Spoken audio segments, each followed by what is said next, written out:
Okay, folks, Bobo here. One more story before I need to head out and get some chores taken care of. Welcome back to Three's End. From an email I read earlier on Dead Bug, a tribute to military pilots, another story came to mind. This one took place when I was in Australia. I was down there for 2 years from 1980 to 1982. I was stationed at Canberra on the east coast of Australia, and a friend of mine that I had known at Vance Air Force Base, another T-38 IP, came down, and he was assigned over at Perth Air Force Base. Name was Dave. Now, Dave was a great guy. I like Dave a lot. He was in a sister flight of mine in T-38s at Vance. I was in O flight, and he was in K flight. At any rate, when Dave came in, usually it took about a week to end process at the embassy there in Canberra where I was stationed, and then he had to fly out to Perth. When the Aussies got wind of him coming into Perth, they found out what his flight number was, and then they launched a four-ship of Aeromachis, their training aircraft, and they joined up with the airliner on the way into Perth Airport. Now, in Australia, they could do these kind of things. Nobody gave it a second thought.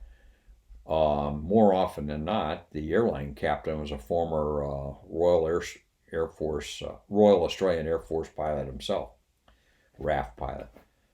So during the descent, the captain of the airliner comes on board, or comes over the intercom and says, "Folks, I'd like to direct your attention outside to our left and right wings. You'll see some Aeromachis that have just joined up. They're here to escort the newest exchange officer, Dave so-and-so, on a descent and arrival into Perth." And that's how Dave showed up at Perth. Really cool. Anyway, as Dave was there, he noticed that at certain times of the year, the Aussies would wear shorts with their uniform. Now, by then, in the United States Air Force, we didn't have shorts as part of our uniform. They did early on when my dad was on active duty in the 50s. He wore khaki shorts in at Ramey Air Force Base in Puerto Rico. But I don't remember when they went out or for how much longer they were around, but certainly by 1980 they were gone.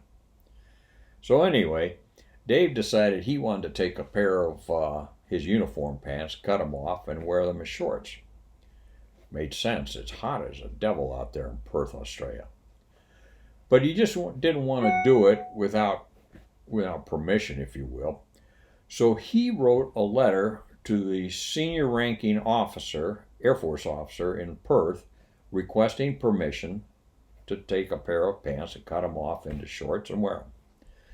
He just happened to be the senior ranking United States Air Force officer in Perth. So he wrote a letter to himself requesting permission to cut a pair of his pants off. Well, true to form, he denied himself permission, saying that there was not enough justification in the original letter to consider additional justification and resubmit in 90 days. So Dave did that.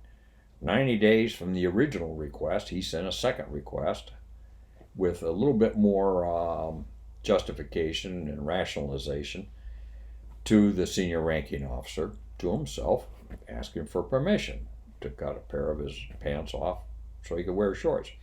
At that time, he gave himself permission to do that. Now, he went through this exercise just in the event they got an inspection, because inspectors like to see this paperwork that measures up. Where'd you get the authorization to do this? Well, I wrote a letter to the senior ranking officer. I see. Do you have a record of that? Yeah, sure. As I went to the file, pulled out a stack of correspondence. And so he never was inspected, but he had the background paperwork in case it was needed. I always thought to myself, well played, David. Well played. Wish I'd thought of that myself. Thanks for stopping by. Good to see everybody.